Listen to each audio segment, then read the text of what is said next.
Welcome back to Reimagine 2020. I'm Yonah Hochhauser, and I'm joined by Richard Ells, founder and director of Electroneum.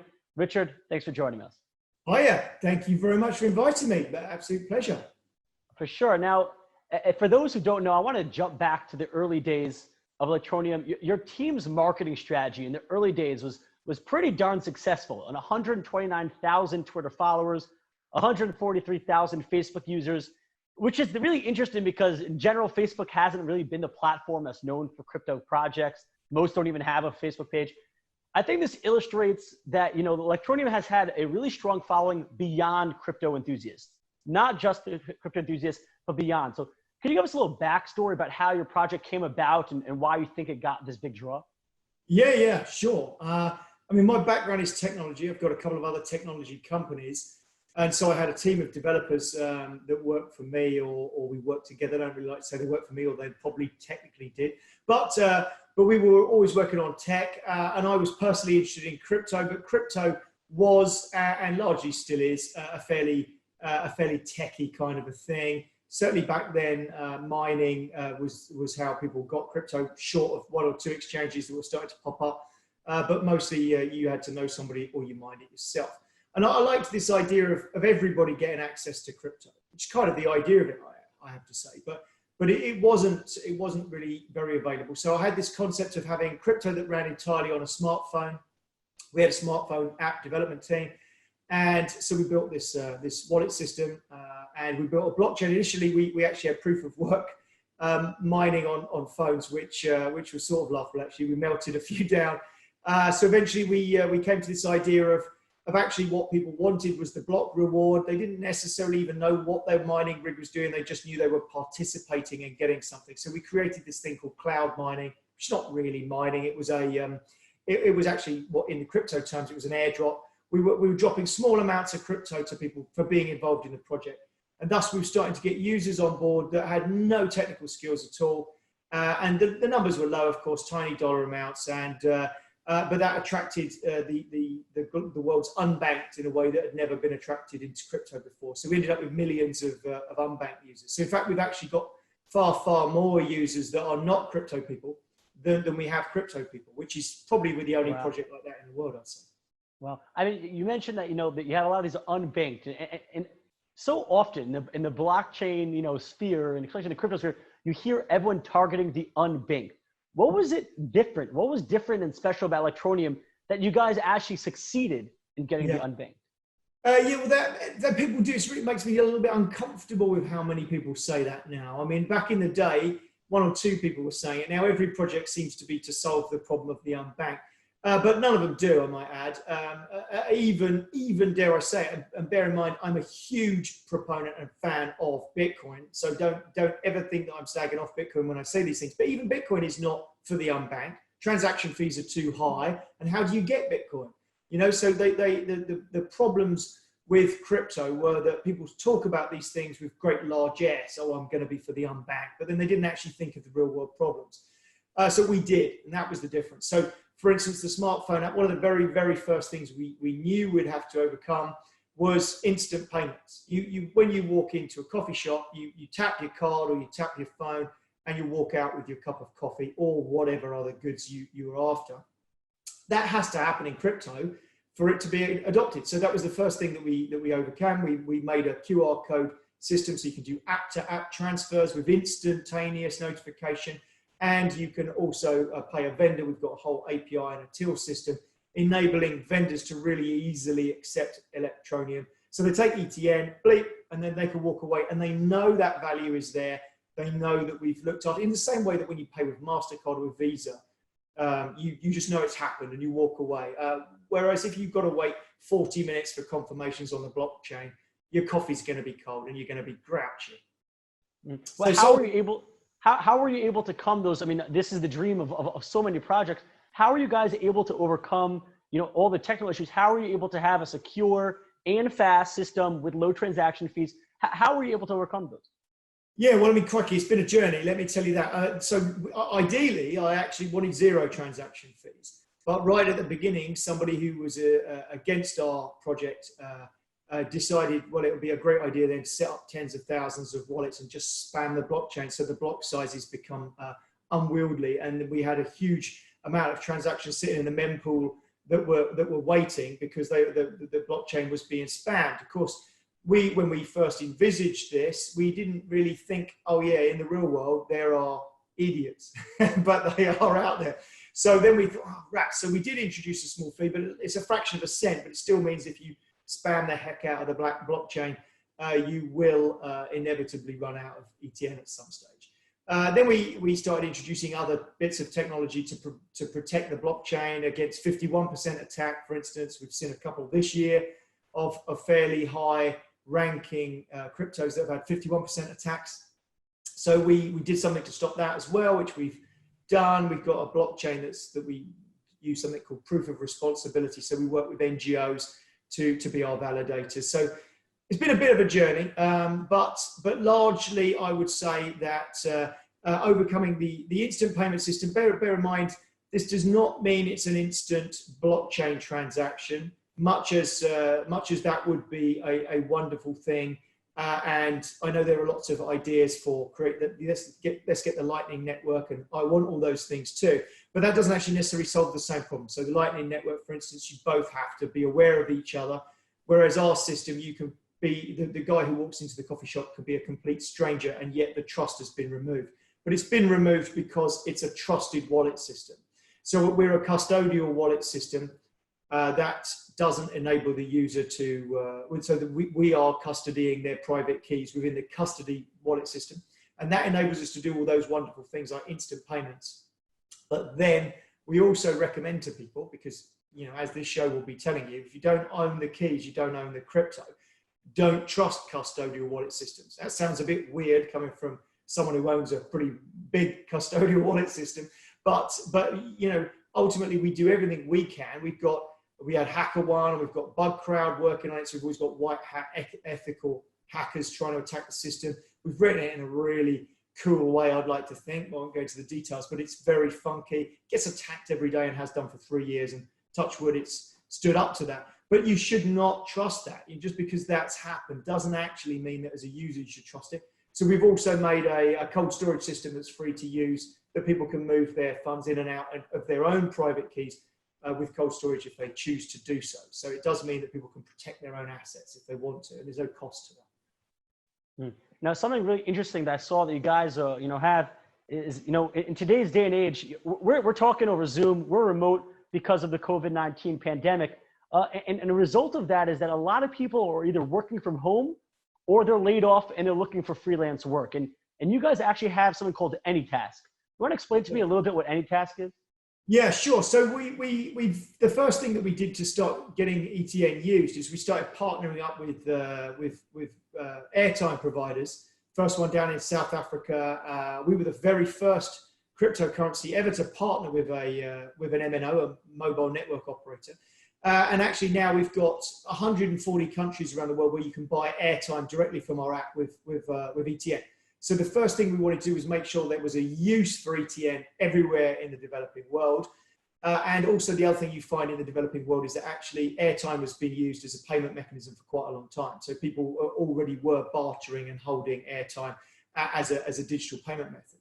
So we jumped into that first. But then what we realized is that we were still kind of fairly reliant on people being given a kind of a handout. This airdrop thing was a bit, people were quite dependent on it. They needed that. That was the only way to get it. And this is where I say about Bitcoin not necessarily solving the problem for the unbanked, and all those other projects definitely not solving the problem for the unbanked. How do you get it? Oh, they say, just go to an exchange and buy some. You can't, they're unbanked. Oh, no problem, buy some with the card. You can't, they're unbanked. They don't have a card, they don't have a passport, they don't have a driving license, and they certainly don't have an exchange account that they can go and buy some of your tokens. So there had to be a way to earn it. And we knew these tokens were changing hands. So ETN was changing hands within the ecosystem we created. So people were using it as a store of value and passing it around. We've had 300,000 plus app-to-app transactions on our system, which in MasterCard terms is peanuts, but in crypto terms is a big number. And so then what we did is said, okay, well, we're going to have to help kickstart this market. So we looked at the prevailing brands that are out there in the freelancer market and said, well, I wonder what would happen if one of those was powered by ETN at the back end. First thing we did is reach out to them because we didn't really want to reinvent the wheel, but they're all quite terrified of crypto, probably because of their banking relationships. So we said, okay, well, let's build one. So it took us a little while to do it, but we built what is now a really successful platform. It's called AnyTask.com. It's the front end is powered by fiat as well, so you can pay with a Visa card. So you haven't got to teach the guys who are buying these tasks all about crypto, because remember that crypto is still fairly niche at the moment. So they can buy with a Visa card or with a debit card or whatever, and then we do the magic in the background, and what spits out down to the unbanked guy is ETN. And so we've used ETN to power a freelance economy, hundreds of thousands of users. There are 8,500 live tasks on there right now, and we're moving forward at a really high pace because of exactly what you said. The world is really ready for freelancers, and we've dived into that economy and merged it in with crypto, which are these two emerging things. So yeah, it's been a really exciting journey, that AnyTask. And now AnyTask is largely powering that end of the people who are unbanked. So the unbanked guy says, well, I quite like the idea of earning $3 an hour. Imagine that. I'm only earning 25 cents an hour at the moment. So I could do 10 times what that. How would I do that? You learn a fairly simple task. And people often say to me, well, what could someone do? Well, the answer is, I'll give you one example. If you imagine every single website in the world where you buy things, chances are they have product cutouts. So you take a picture of a product, you probably don't want the stuff that it's sitting on a table or whatever, or a picture of a green screen. You want to cut that out to a stable background, so a transparent background. Well, that takes a little bit of detail work. It might take a bit of time. It's very simple to learn to do, but it's time consuming. There's free Android apps to do it. So it's very easy to download a free Android app and then spend your time cutting people's products out. And now if you imagine if you've got a Western digital agency to do that, they've got someone sitting on a seat at $25 an hour, plus their machine and their licenses and the building they might be in. All of a sudden, just doing that cutout that takes 30 minutes of someone's time, it's cost you quite a lot for that one product. We've got loads of sellers on there that will do those cutouts at sub $1 a piece. 75 cents will get you half an hour of someone's time to cut out a product. And then you think, oh, crikey, well, every single e-commerce site in the world needs that service, and we've got loads of those. We've got others with social media content, video, and all sorts of things. But there is a really massive market for these people who've got simple skills, but it actually just takes time. Time is what you're really buying. And then there are people, of course, who've got some amazing skills as well. AutoCAD people and video editors and all sorts of things. But yeah, mostly it's just the fact that in the emerging world, there are people who earning 75 cents an hour or $1 an hour is a phenomenal leap up in their ability to earn. So they're excited to be involved at that end, as well as the global North's excitement of being able to get access to a cheap resource in a time when we all need to try and improve the bottom lines because COVID, for instance. Well, you're speaking a lot about these unbanked and these underdeveloped countries, these developing countries. And I know that Electroneum has found it important. You guys kind of embraced KYC and AML verification pretty early on. How has it been dealing with these governments, on that, saying, hey, we're coming in here. They might be a little scared of blockchain because of, it's got this bad rep. Has it been easy dealing with these, third world countries, trying to integrate the technology and bring it to them? Yes, it's been tricky. Let's put it that way. Even where I live, I'm in the United Kingdom. Our regulatory authorities didn't know anything about crypto. They didn't know how to work with it. We've literally just applied for registration for something called the FCA, Financial Conduct Authority in the UK. They've only just put their first toe in the water now of crypto asset companies, and they're not regulating them yet still. This is their first toe in the water, and what they're doing is they are just registering you for anti-money laundering. So they want you to start using some robust systems and best practice within anti-money laundering. So we knew this was coming. More than 2 years ago, we started writing that system because it's inevitable. It is inevitable. Regulation is inevitable. Much as personally, I'm not a big fan of regulation. I think light touch regulation is where I like to be, and I'm a libertarian. I think people should have freedom, but at the same time, the authorities are there largely, when it's not for collecting taxes, largely to protect the consumer, and I'm all for that as well. We all want, old people not to get robbed, right? So I'm there for regulation, but I just knew it was coming anyway. So like it or lump it, regulation was coming. So we'd already built a system that we'd self-adopted 2 years early, but more and more regulation will come in. Now, when we jump out to some of the countries that we're dealing with, well, we've been in the middle of negotiations when the country has banned crypto, and then they've unbanned crypto, and then they banned it again, and they don't really know what to do. But the one thing we have found is that in our discussions with largely all of them, is that what they're really fearful of crypto for is not so much people getting robbed by it, although that does come into it a bit because there's a lot of scams going around, but mostly it's capital outflow. A lot of the countries we're working in are quite fiercely protective of keeping all of the money that they can in that economy. And because there are capital controls, so you couldn't just go to the bank and transfer $500,000 out of the country. What they're seeing is that the uber wealthy of those countries have seen crypto as a way to easily circumvent the capital controls, and thus their fear of crypto is based on capital outflow coming out of the country. When they talk to us and we say, no, this is all about bringing new money in, and not to those people. Those people are up there. They're nothing to do with us, and they wouldn't be interested in us. What we're about is the absolute lowest end, people that are completely untaxed by you, almost probably invisible to you as a government, and we're coming in, possibly gaining them some visibility of that.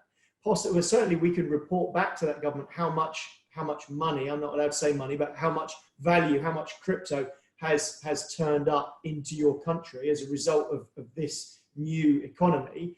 We can report to you.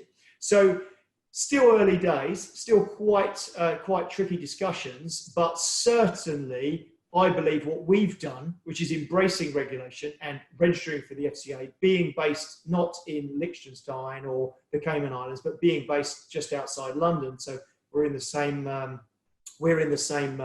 regulatory environment as Revolut, or some of these big financial fintech successes. By doing that, we're giving people trust. So it makes it easier for those governments to say, well, what are we going to pick out of this massive landscape of crypto? ETN, it's an obvious answer. So I'm really, really confident that all this laying down these foundations of what we're doing will mean that our adoption just keeps growing and growing, because we are the people that's much easier to make a decision for than virtually all the others that definitely exist in that very gray area. Mm-hmm. Now, when I was taking a look at like the weekly stats, I saw that there's a lot of merchant adoption for Electroneum. What countries are you seeing that the merchants are really getting behind it? And in general, from what you see, I can't see it, but what are the business verticals you're seeing that are actually taking advantage of it the most? Yeah, business verticals is a really interesting question, and I don't have those statistics to hand. So let's push that forward. Ollie, who organised this, let's get those. We might need to reach out and ask them. We'll have figures, but it doesn't necessarily mean we know what they're doing. But obviously we know who they are, so we can reach out to them. And I'd be really keen to see that as well. So great question. Don't have it, but I'll get it. In terms of countries, it's always the developing countries that are predominant in terms of our growth and adoption by merchants, etc. So Nigeria has been a big one for us, especially now we've launched electricity top up with ETN in Nigeria. Brazil's been a massive one. Brazil was a natural viral growth, just took place in Brazil before we even had any airtime available in Brazil. It was just, people were just excited by the concept of getting some of these tokens for free. And so we had this huge viral groundswell in Brazil of users. And they came on board and almost just sat there and said, well, I can see that it says it's got a value. I have no idea how to get that because I haven't got an account or anything. But once we had them, we could then say, okay, well, we desperately need to get airtime. So we worked very hard to get Brazil live very fast. We've got 4 big operators covered in Brazil now. So loads and loads of places, Vietnam, Thailand, down in Southeast Asia. India is a big place as well. Philippines. So what we're now seeing is places where people are adopting AnyTask. So they're creating sales on AnyTask. That's been now where we've seen those people are earning, so that the ETN is in their local economy, and therefore somebody else enterprising says, well, hold on a second, why if we know that person's got some, why would I not just say, yeah, I'll accept some? Sometimes we've seen that people put their prices up a little bit in ETN because, you know, crypto's volatile, so they might say you can have a haircut for $1, but it might cost you $1.20 in ETN or $1.50 in ETN, and people think, well, I've got ETN, I don't know quite what to do with it, but I can get a haircut. So to them, it feels like they've had a haircut for free, you know, because they've never had this digital way to pay before. So it's been a really interesting journey. We've definitely seen barbers and things down in Nigeria, but at the moment, I would suggest that most of our taskers, most of the people on AnyTask, are one level up or even two levels up from the very, very, very lowest, poorest people. They are people that quite a lot of them still have laptops and they have access to technology at their universities or at their schools. So they are one stage up. We have got quite a lot of people that are absolutely poverty ridden. They are, I mean, we've got some great quotes from people who we've got a poultry guy in Nigeria who runs a poultry farm, or he has a small poultry holding, but he loves tech, but he had no opportunity to get involved in tech in any way, shape or form in terms of vocation. And now he's got tasks listed and he's selling things. And some of the phrases from him are just, you know, they're really uplifting because we've given him some possibilities for where to take himself and given him a reason to learn. This is the thing, it's worth learning a new skill if you can sell it somewhere. But why would you learn anything to do with Photoshop or anything to do with any of these things if you can't make any vocational use of that skill? Whereas actually suddenly if you started to learn some digital things, you think, oh, I can move up from here. So it might be cutouts this week, but with the money that you've earned, we'd like to take people on a journey from their phone up to a laptop. If you can get them up to a laptop, there's nothing you can't do. You can learn to code, you can do all sorts of things. So it's all about taking people on a journey, and certainly been a journey for us. Well, you know, it seems like a lot of these countries you mentioned, you know, these are you know, less developed countries, you know, third world countries. Do you guys have plans to jump?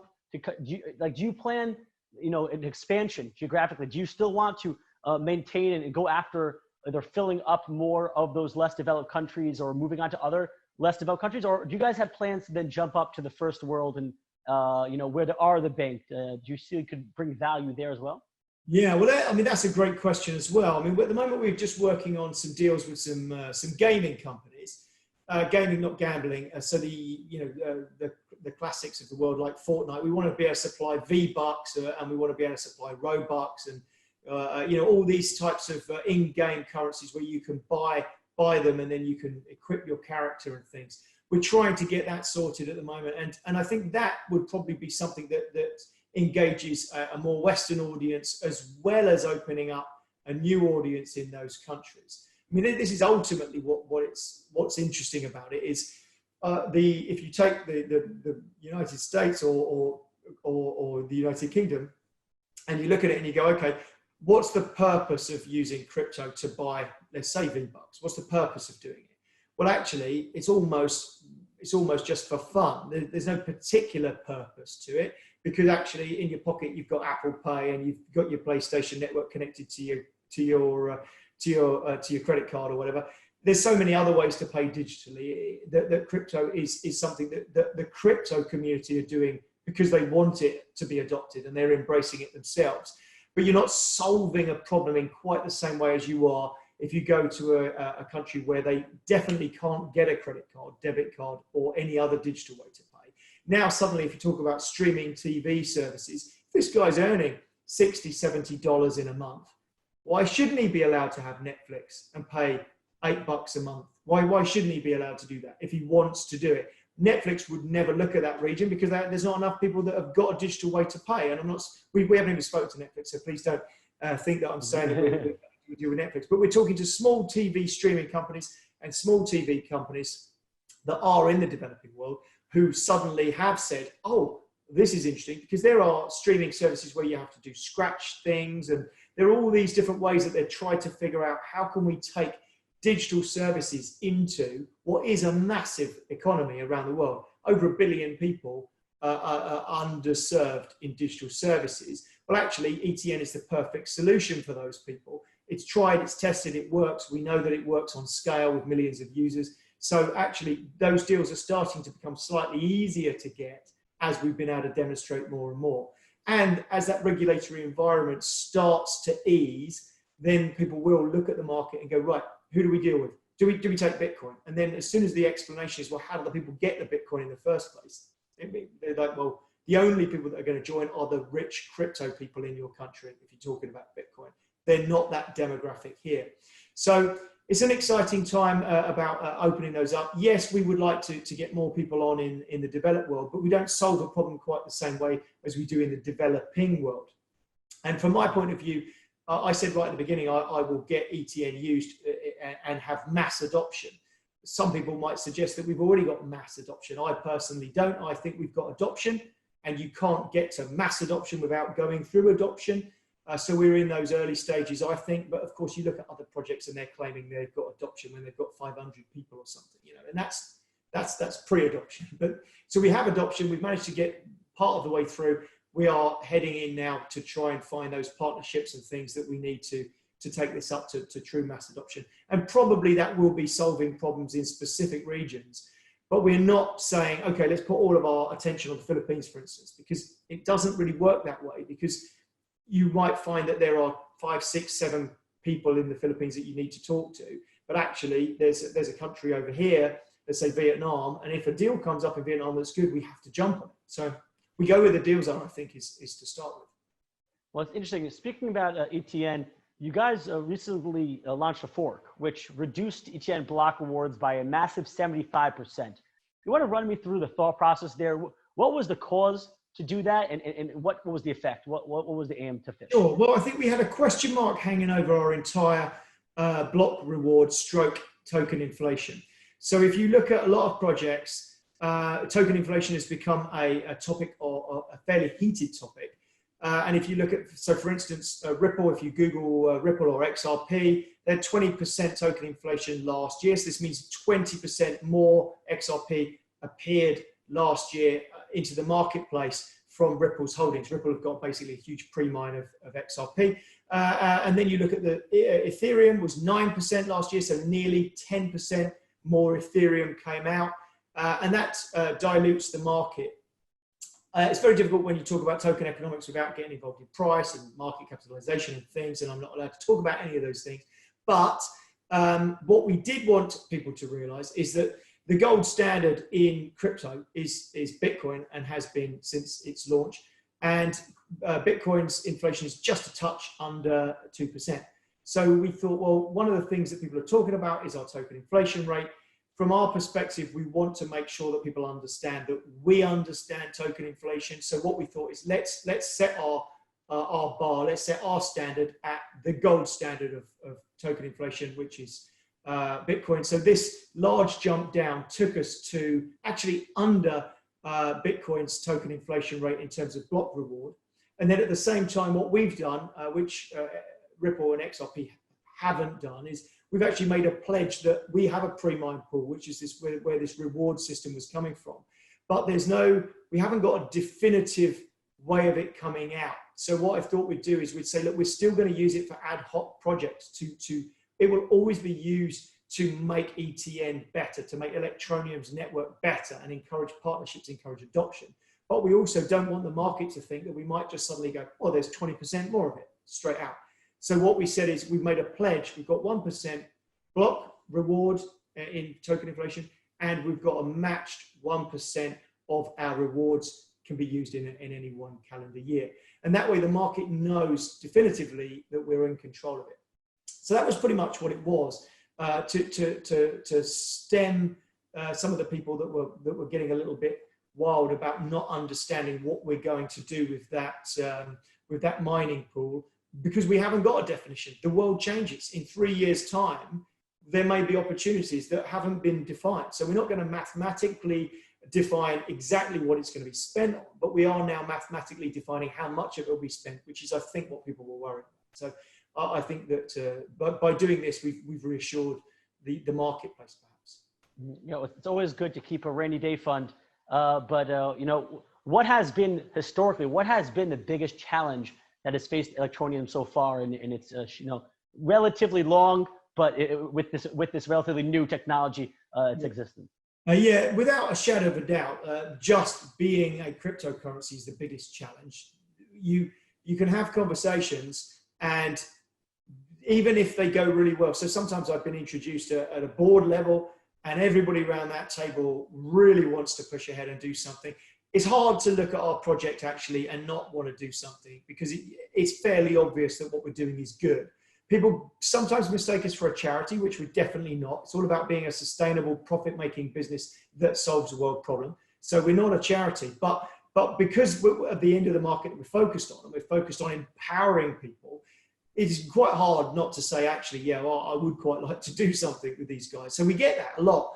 And then what happens is lawyers get involved, and the lawyers go, we haven't got any clear regulation in this country, wherever they are, or the opposite is, which is, well, it's a negative thing. We need to try and talk to the central bank, and we need to do this and we need to do that. So regulatory environment and fear of crypto is most certainly the bane of our lives. It is getting easier, and AnyTask has definitely opened more doors than we've ever had before, because it totally explains it now. So it's not like we're saying what we need is a bunch of speculators who are speculating on crypto, and they can also, by the way, spend it here. Now you can genuinely see this person is doing some work and they're getting paid, but they can't possibly get paid in United States dollars or your local currency, because how do we get $3 from the United States or from Australia or from Great Britain through to Indonesia? It's physically impossible. The banking system doesn't work with small numbers. It probably would cost you $30 to transfer $3 to Indonesia. And then at the other end, they may not have the identification required to take the $3 out. So it might be physically impossible or just commercially impossible. And so with crypto, with ETN, we've actually opened that new possibility up. It's never been done. So we have people doing something that's never happened before. And when people see that, they suddenly go, oh, I get it. So these people are now earning this, but they need somewhere to spend it. And you're like, exactly that.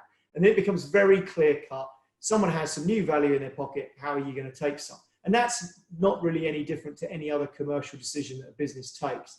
The hardest part then is to get past the lawyers that actually, even though it's crypto, we're going to de-risk it as much as we can, and we're going to work with you and hold your hands through the regulatory process. I think our FCA registration, despite the fact the FCA are going to possibly not like me saying that, but the fact that people can see that we are working towards being fully regulated, and I just will reiterate that the FCA are not regulating crypto asset businesses at the moment. This is the first step. Registration and an oversight is their first step. But we welcome regulation with open arms, because I think that the more regulation there is, the more trust there is. And if people want to earn ETN, this is from my personal point of view. Like I said, I'm a libertarian, right? I love crypto. I love what it can be. If you are somebody who's earned some ETN, can you swap it with someone else for some Monero, for some Bitcoin? Of course you can, right? That's up to them. So if we're fully regulated, that's great. But if somebody then wants to make use of their earnings, which is their money, their value, their ETN, whatever they call it, whatever they've got something of value, they can swap it for whatever they want. So they might not be able to earn any Bitcoin directly. They might not be able to have any Monero or Stellar or any other currency or crypto directly, but actually we can hop those into that if they want to. So it gives them freedom and empowerment. So that's what we're all about. Well, speaking about empowerment and building off the success of AnyTask, you want to tell me a little bit about Task School? Yeah, sure. Well, it's not live yet. We built the system. So we've got a learning platform. I think it's called an LMS, a learning management system. So we've built that, and we've got one-click sign in from the app, and everything's ready to go, except we've got two projects that are just unbelievably one of those things. So we've got one in Ghana, one in Cambodia, and both of those projects are kind of hinged on a lot of things dropping into place. We are a whisker off from the Cambodia one, so that's nice. The Ghana one perhaps a little bit longer off. But what we're trying to do is very, very specific, rather than it just being a completely general resource for the world in English. we're trying to do some very specific things for a very specific task. So take a subsector of youth, train them from nothing. From our perspective, we're quite happy to donate them some phones. We've made some phones. We'll donate them some phones so that they can actually jump into the technology world for the first time. Those people, if we can get youngsters embracing and adopting a new way to earn by us supporting them, that ripples out. And we have a couple of people that I can't mention at the moment, but we have a couple of people that we will be excited to work with. It's not finalized yet, but we are excited if we can get those off the ground to work with these people, because if they can see that this is a revolution, which is what we believe it is, if they can see that this is a way to earn, and it is consistent, and there is a consistent way to supplement your income or even provide your income, then they'll get behind it. And if they get behind it, then it will grow. And if it starts to grow, then there's this groundswell of adoption. So both those projects, like I say, unbelievable luck, really. The British government have just added Cambodia and Ghana onto their list of countries that are extremely dangerous for AML or whatever they call it. I can't remember what the list name is, but you now need to do sort of enhanced KYC on users and things in those places. But I'm talking to our lawyers about the fact that these amounts are peanuts, $3 here and $10 there, and no more than $50 in a month. Really, do we have to do all that? So that's all up in the air a little bit with those particular zones. But we're also out there looking for other partnerships to do those same things. So get a learning management system in that's simple to use for people to learn some simple skills. And like I said earlier, that might just be making sure that you can do background cutouts, or perhaps you could do some stock frame animation with your phone, all stuff that's really easy to learn. So we'd show them and then put it on. But remember, at the back end, what we don't want to do is we don't want to empower, let's say we empower 200 people by teaching them a skill. We must make sure that the sales are coming in to AnyTask.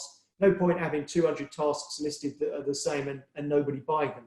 So we've also got a huge campaign going on, driving new buyers into the AnyTask platform, which is really good, by the way. I think we've got 78% of the people that we contacted said, yeah, they really enjoyed the experience and would come back and buy again, which is a really high figure. We were not expecting it to be as high as that. So it's been good.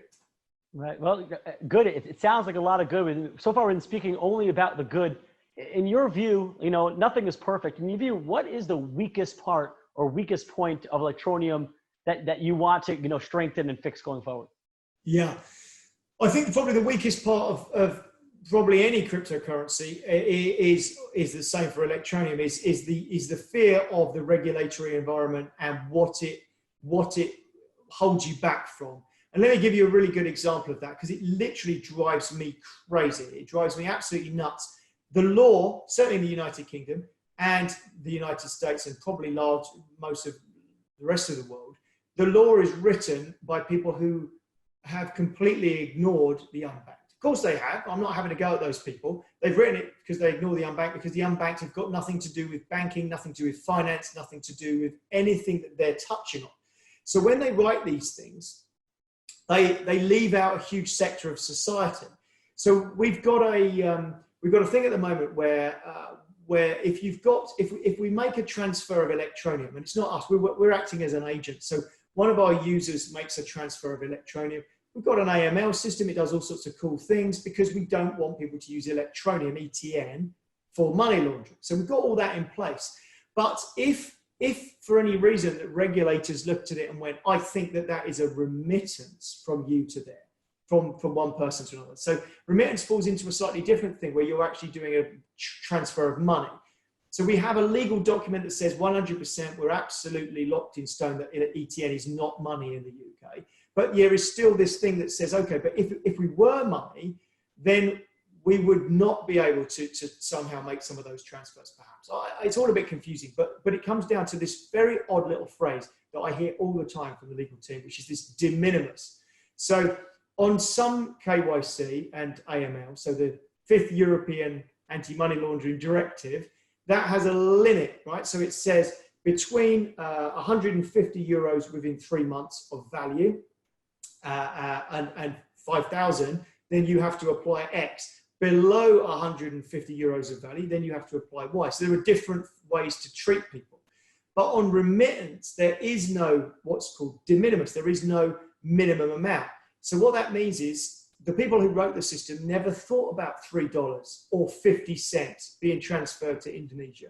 So suddenly what they want is they want an enhanced due diligence. They want due diligence to take place of the receiver, even though it's 50 cents. They want due diligence taking place in the same way as if they'd received $5,000. And that is grossly unfair. And it drives me a little bit crazy. Now, you have to realize the people who write those laws, they don't understand blockchain, or that, because if you go by the traditional banking system, there's no way who's going to send $3. But with the blockchain, it makes it possible. That's exactly it. So the laws were written pre-blockchain, pre-crypto. They're taking a long time to catch up. But what we all hope is that when they catch up, they realize that some of those things, and like I say, that particular one, it's not written to be unfair, but it is actually unfair. And it's discriminatory because you are discriminating against the very poorest people of the world. And if you can prove that your AML system is robust, and this isn't one person faking themselves to be 100 people and taking $1 a day from each of those things, therefore I'm actually getting $100. If you can make sure that your AML system is robust, and it is not that happening, it is actually little Johnny earning $1, then I find it very, very frustrating that there could be a law that comes in the future that prevents you doing that. So that at the moment we've worked around all these things, and we're very confident we're within a framework that is completely legal, we're within the regulatory environment that exists. But it takes so little accidental movement by the governments that sometimes the law of unintended consequences ripples down and prevents a good thing happening. And that whole empowerment of someone, at the moment we can fire that $3 across because it's crypto, and crypto isn't money. If it was defined as money, things would be very different. Chances are actually we couldn't be in the UK if it was defined as money. I think we'd have to be somewhere else. But you get the idea. That's the frustrating thing for probably most crypto projects that are successful is you live in this environment where you're trying desperately to make sure that you adhere to everything because you want to be in the regulated environment, or you just want to operate as a business. But at the same time, you think, well, what are they going to do next? Because you don't know. And they don't really know what they're doing either. So they've got the balls in the air and they're trying desperately to figure it out. But it's that one little slip, one little mistake where they think, actually, if we declared crypto as money, maybe that would be better. Maybe that would make the world better. But at the moment, for the unbanked, it certainly wouldn't, which is bizarre, isn't it? Mm-hmm. Well, and last question before I let you go. I know you're very busy. We actually have a lot of students watching this. And I wanted to ask you, for a lot of these students, whether they be, in first world countries with access to universities and formal education, or, where Electroneum is very popular in third world countries without access to good formal education, what would you suggest someone do if they're interested in blockchain? How should they educate themselves about it? Depends what their interest level is. I mean, if you're interested in the underlying fundamentals of blockchain, then go back and study Bitcoin, because actually, in terms of its simplicity, Bitcoin is actually one of the purest, and it's still a thing of beauty. When you actually look at Bitcoin's blockchain, it's one of the simpler ones to understand. You get your head around it fairly simply in terms of analysis of how the code works, and the proof of work is fairly simplistic to understand. It's not simple to understand because it wasn't simple mathematically, but certainly it's considerably more simple than many other projects that have come after it. If you look at ours, I mean, we forked from a coin called Monero. Monero is, our blockchain is fantastically more complicated than Bitcoin. Monero's is 10 times more fantastically complicated than ours. Monero is a privacy coin. It does a fantastic job of being a privacy coin. I always doff my cap to the guys at Monero because we wanted to fork from them because they had two features that we really liked. They had lots of privacy that we didn't want. We've unwound that privacy. But we wanted to keep stealth addresses in to protect people's wallet balances. We didn't think you should be staring in at other people's wallet balances. And we also loved their dynamic block size algorithm, which was really cool. So we took those things and forked away from that project. But yeah, so pick Bitcoin if you're actually studying blockchain in terms of technology. If you're a coder and you want to write your own blockchain, start with Bitcoin, which is the start of it all, right? But if you just want to understand blockchain on a higher level, like what can it do? You don't really need to be a mathematician and a coder. And let me tell you that you do really need to understand mathematics to really get your head around a blockchain on a low level. But yeah, I would suggest there are tons of courses out there now that are free, lots of free educational advice. So get stuck into the internet. I think you can Google everything and find it. I mean, there was, my team didn't have any formal blockchain training. The two guys at the top of that are Chris Harrison and Andre in Brazil, and they are unbelievable. Their skill level is unbelievable, and they learned it all on the internet because there was no blockchain course when they were at university. So I think the answer is, if you're passionate about something, you'll learn it and you'll retain it. So get stuck in, and remember that the word testnet is the important one here. You don't need to have any crypto to play with crypto. You can load up a testnet, and that means you can be a Bitcoin billionaire on your testnet. So get stuck into testnets, and then you can play around with it to your heart's content. You can fork your own cryptocurrency on your own machine, and you can do all sorts of exciting things. If indeed you'd call that exciting. Perhaps I live a very dull, techie, geeky life. No, we're all in this together. Thank you, Richard, so much for taking the time to explain how it all works and what's going on behind the scenes. I appreciate you taking the time. And for all our viewers at home watching Reimagine 2020, thanks so much for watching. I'm Yonah Hochhauser.